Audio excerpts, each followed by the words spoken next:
Hoje vamos iniciar uma nova série de mensagens aqui na Igreja Batista Âncora, e o tema da nossa série é Para Isso Fomos Chamados. E durante os próximos domingos, vamos caminhar refletindo expositivamente em toda a primeira carta de Pedro. Então você pode abrir a sua Bíblia em 1 Pedro capítulo 1. Vamos ler do verso 1 até o versículo de número 12, que diz assim: Eu, Pedro, apóstolo de Jesus Cristo, escrevo esta carta aos escolhidos que vivem como estrangeiros nas províncias de Ponto, Galácia, Capadócia, Ásia e Bitínia. Deus, o Pai, os conhecia de antemão e os escolheu, e o Espírito os santificou para a obediência e a purificação pelo sangue de Jesus Cristo. Que vocês tenham cada vez mais graça e paz. Todo louvor seja a Deus, o Pai de nosso Senhor Jesus Cristo. Por sua grande misericórdia, ele nos fez nascer de novo, por meio da ressurreição de Jesus Cristo dentre os mortos. Agora, temos uma viva esperança e uma herança imperecível, pura e imaculada, que não muda nem se deteriora, guardada para vocês no céu. Por meio da fé que vocês têm, Deus os protege com seu poder até que recebam essa salvação pronta para ser revelada nos últimos tempos. Portanto, alegrem-se com isso, ainda que agora, por algum tempo, vocês precisem suportar muitas provações, elas mostrarão que sua fé é autêntica. Como o fogo prova e purifica o ouro, assim sua fé está sendo experimentada e ela é muito mais preciosa que o simples ouro. Isso resultará em louvor, glória e honra no dia em que Jesus Cristo for revelado. Embora nunca o tenham visto, vocês o amam. E ainda que não o vejam agora, creem nele e se regozijam com alegria inexprimível e gloriosa, pois estão alcançando o alvo de sua fé, a sua salvação. Até mesmo os profetas queriam saber mais sobre essa salvação e investigaram a respeito quando profetizaram acerca da graça preparada para vocês. Buscavam descobrir a que tempo ou ocasião se referia o Espírito de Cristo, que neles estava, ao predizer o sofrimento de Cristo e sua grande glória posterior. Foi-lhes dito que suas mensagens não eram para eles, mas para vocês. E agora, essas boas novas lhes foram anunciadas por aqueles que pregaram pelo poder do Espírito Santo enviado do céu. É algo tão maravilhoso que até os anjos anseiam observar. Que o Senhor nos abençoe através desta mensagem. Nós vamos, como eu disse, mergulhar na primeira carta de Pedro, e o tema que vamos refletir, o tema geral é Para Isso Fomos Chamados, e fomos chamados para a salvação. É o subtema desta mensagem, desses versículos que nós lemos. A carta de Pedro é chamada de uma carta católica ou uma carta geral. Católica pelo seu significado, significa universal. Isso significa que o objetivo do que Deus compartilha através de Pedro é para toda a igreja, em todos os tempos, em especial para os cristãos, os discípulos de Jesus ali do primeiro século, provavelmente entre o ano 64 e 68 depois de Cristo, que estavam dispersos. E é interessante porque o propósito principal de Pedro, ao escrever esta carta, está bem explícito no capítulo 5, versículo 12. Ele disse lá: vos escrevo resumidamente, exortando e testificando, de novo, que esta é a genuína graça de Deus. Nela estáis firmes. Nós vamos perceber que o objetivo de Pedro, então, é fortalecer os discípulos que estão dispersos, a igreja de Cristo dispersa, naquele período e enfrentando diversos desafios, perseguições, desafios internos, desafios externos, e em meio a isso, estarem firmes na fé e refletirem no chamado de Deus para as suas vidas. Algumas curiosidades é interessante para título de introdução. Enquanto o nome de Paulo é mencionado 162 vezes e os nomes de todos os outros apóstolos juntos são citados 142 vezes, Pedro é citado nominalmente 210 vezes. Uma coisa interessante é refletirmos e pensarmos no que disse Meyer Pirman. Ele disse que essa epístola nos oferece uma ilustração esplêndida de como Pedro cumpriu a missão que lhe foi dada pelo Senhor. Aquela missão lá de Lucas 22, 32, que Jesus disse para Pedro: Tu, pois, quando te converteres, fortalece os teus irmãos. Nós concluímos então, queridos, que Pedro dirige sua carta ao resto da Ásia Menor, que não havia sido evangelizada por Paulo. Então a gente vê já uma conexão e uma direção aqui de Deus através da vida de Pedro para o alcance dos gentios em regiões onde, por muitas vezes, Paulo foi até impedido pelo próprio Deus de estar. Pedro usa 3 palavras diferentes para descrever seus destinatários aqui. Nós vamos perceber nessa carta ele usando a palavra exilados, que é a palavra paraikos no grego. Ele vai usar a palavra diáspora, que significa dispersão, e ele vai usar também a palavra eleitos para denominar os seus destinatários, é a palavra eclectos no grego. Os leitores de Pedro estão passando por um tempo de prova e perseguição. Tal perseguição assumira forma de acusações caluniosas, ostracismo social, levantes populares e ações locais contra este povo. E é importante refletirmos que o contexto daquela perseguição e o superaquecimento daquela perseguição, ela continua espalhada ainda hoje. E os cristãos deveriam estar preparados para enfrentar esses tempos difíceis. Nós precisamos perceber principalmente que a ideia de Pedro é escrever de uma maneira acolhedora e também trazer conselhos práticos. Por isso nós chamamos também a primeira carta de Pedro de uma carta pastoral. Inclusive é tida como a carta mais pastoral do Novo Testamento, cheia de conselhos, cheia de encorajamento. Essa carta ela foi escrita para animar os fiéis a estarem firmes durante o sofrimento e levá-los à santidade. A carta destaca aqui a graça, a glória, a doutrina de Deus e de Cristo, do Espírito Santo, da igreja. É um chamado mesmo à santidade em meio ao sofrimento. E esse é um grande desafio para nós também. Percebermos que tudo aquilo que Pedro está dizendo nesses primeiros versículos, que nós lemos, nesses 12 primeiros versículos da sua carta, mostrando que fomos chamados para a salvação, ele dá diretrizes aqui, amados irmãos, e afirmações contundentes acerca do fato e da verdade de que é o Pai quem escolhe, é o Filho quem redime e é o Espírito Santo que santifica. No verso 3 nós percebemos aí a fonte da salvação. A regeneração nos leva a uma viva esperança. Somos regenerados para uma qualidade superlativa de vida. O versículo 3 diz assim: Todo louvor seja a Deus, o Pai de nosso Senhor Jesus Cristo.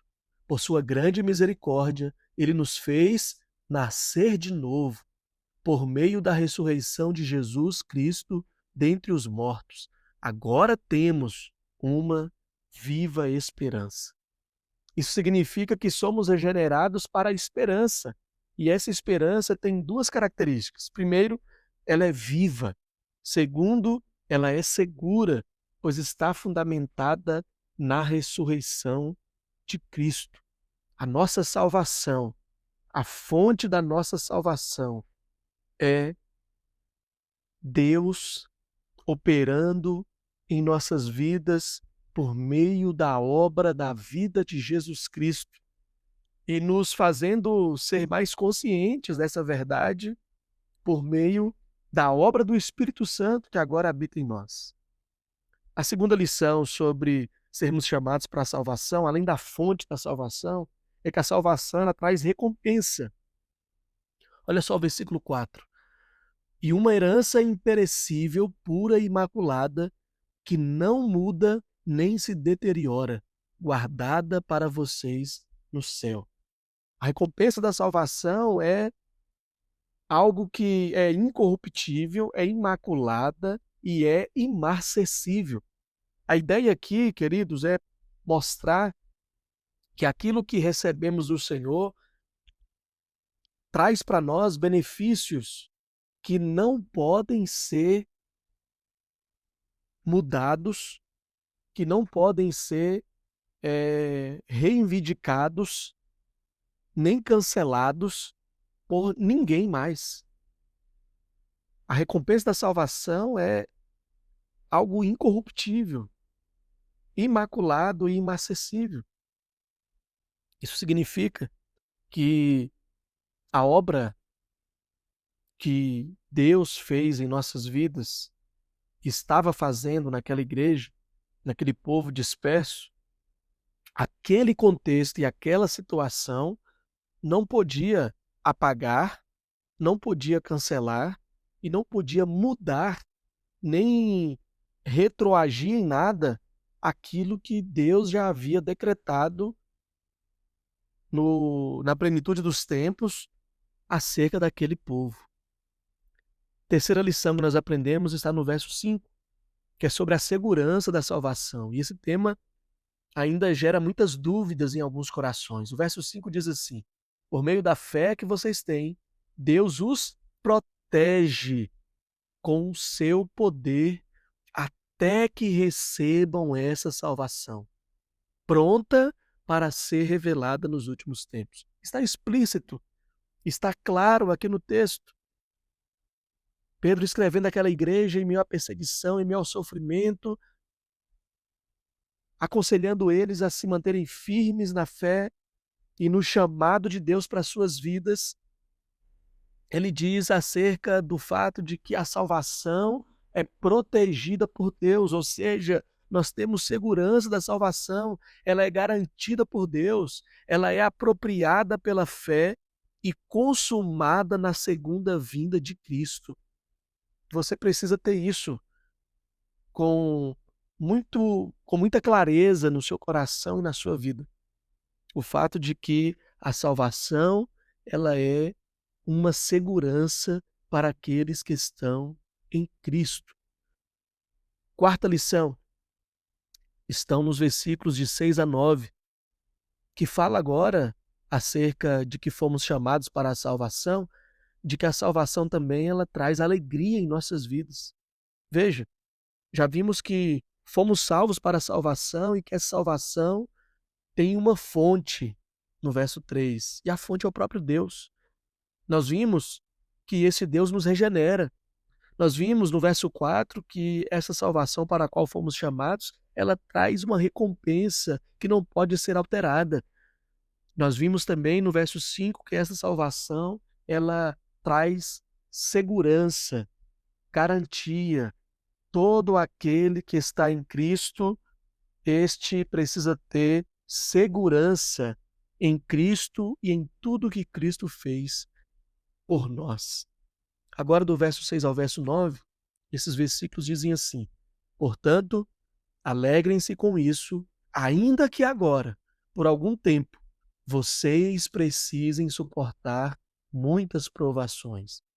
Elas mostrarão que sua fé é autêntica.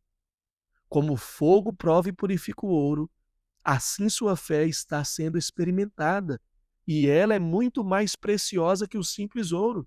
Isso resultará em louvor, glória e honra no dia em que Jesus Cristo for revelado.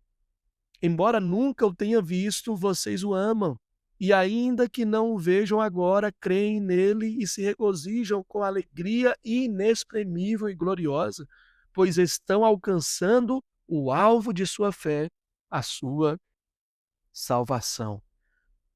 Fomos chamados para a salvação. E essa salvação finca estacas de alegria que nos traz também a revelação dessa segurança. Os versículos que nós lemos, resumidamente, apontam para o fato de que essa alegria da salvação deve nos levar a amar a Cristo, a crermos em Cristo, a nos alegrarmos em Cristo. E fica para nós, então, de maneira muito clara, o fato de que fomos chamados para vivermos e desfrutarmos e refletirmos a alegria da salvação.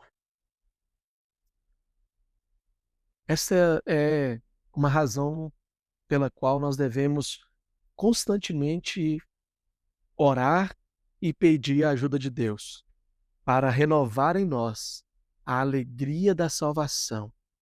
O que essa alegria faz? O que a alegria da salvação trabalha em nós? Trabalha para que nós venhamos amar a Cristo, crer em Cristo, nos regozijarmos em Cristo, nos obtermos de Cristo, da sua obra, dos benefícios que ele conquistou para nós na cruz do Calvário. Nós precisamos nos alegrar, mas nos alegrarmos na salvação que temos, garantida por Deus. Salvação esta que é incorruptível, imaculada e inacessível. Isso deve gerar alegria nos nossos corações. Isso deve gerar alegria nas nossas vidas.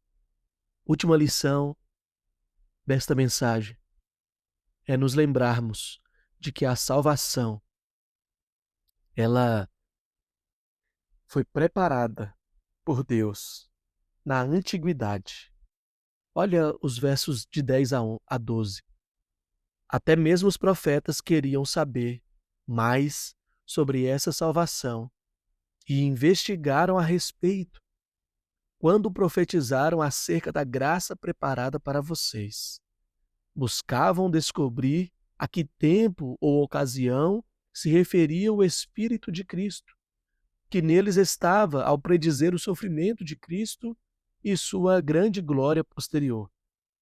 Foi-lhes dito que suas mensagens não eram para eles, mas para vocês. E agora essas boas novas lhes foram anunciadas por aqueles que pregaram pelo poder do Espírito Santo enviado do céu. É algo tão maravilhoso que até os anjos anseiam observar. Pedro está dizendo para a igreja dispersa de que o chamado para a salvação na vida deles é algo preparado desde a antiguidade. Existe, então, a antiguidade da salvação. Ela vem muito antes de nós existirmos. É plano de Deus para as nossas vidas. É projeto de Deus para a reconciliação do homem com Ele mesmo. É projeto de Deus para renovar e restaurar aquilo que o pecado manchou e quebrou. A salvação recebida pela igreja é a mesma anunciada pelos profetas, é o que nós lemos aqui. Todas as palavras acerca do poder e do plano de Deus em salvar Israel, em resgatar Israel, em transformar Israel, em mudar a realidade de Israel, apontava para algo que nós já experimentamos hoje de uma maneira literal e completa em Cristo, aguardando a consumação, claro, de todas essas coisas. Mas nós experimentamos de uma maneira clara e sem sombras aquilo que os profetas profetizaram e declararam e ensinaram no Antigo Testamento. Trata-se de um plano antigo feito realidade no presente. A salvação da sua vida, a salvação da Igreja de Cristo, é um plano antigo do próprio Deus que é a fonte dessa salvação. Mas agora isso foi feito realidade.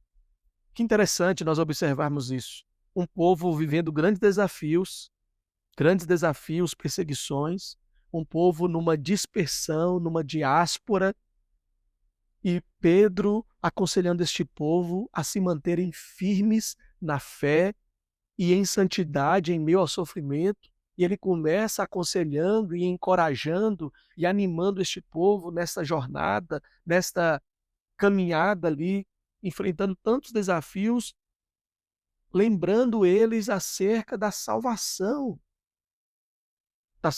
que temos em Cristo Jesus. Os profetas receberam a revelação divina de que a salvação por eles anunciada se cumpriria não em seus dias, mas em tempos futuros. Pedro está lembrando e animando o povo com relação a isso.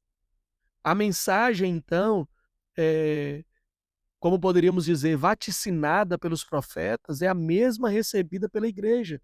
A igreja ali e nós, nesses dias. Lá no Antigo Testamento, a salvação era uma promessa. Aqui, em 1 Pedro e nas nossas vidas, essa salvação ela é um cumprimento. O Evangelho engloba a mensagem profética junto com o seu cumprimento. E a boa nova de que a salvação tão ansiosamente esperada é uma realidade a partir da morte e da ressurreição de Cristo. Meus queridos irmãos, ao encerrar esta mensagem, essa exposição bem objetiva, eu queria te fazer lembrar de que para isso fomos chamados. Fomos chamados para a salvação. E hoje refletimos sobre a fonte desta salvação, a recompensa dessa salvação, a segurança dessa salvação, a alegria dessa salvação, a antiguidade dessa salvação, para nos trazer conforto da parte de Deus, para nos trazer consolo da parte de Deus e para nos trazer também a reflexão de que sabermos de onde Deus nos tirou, sabermos a grandiosidade, a antiguidade e a eternidade da obra da salvação em nossas vidas, deve gerar em nós coragem e perseverança em tempos tão desafiadores. O Senhor, então, nos convida nesta noite, por meio da sua palavra, a perseverarmos. Ele nos encoraja a prosseguirmos firmes na fé. Ele nos encoraja a prosseguirmos nos mantendo cada dia mais próximos dele, na certeza de que em Cristo temos tudo o que nós precisamos. Então, neste momento eu quero convidar você a orar pedindo ao Senhor que fortaleça o seu coração, que fortaleça a sua fé em meio a tempos também de aflições e perseguições, mas que nos revista de coragem, baseados na verdade de que fomos chamados para a salvação. Senhor Deus e Pai, nós te agradecemos, porque o Senhor nos chamou.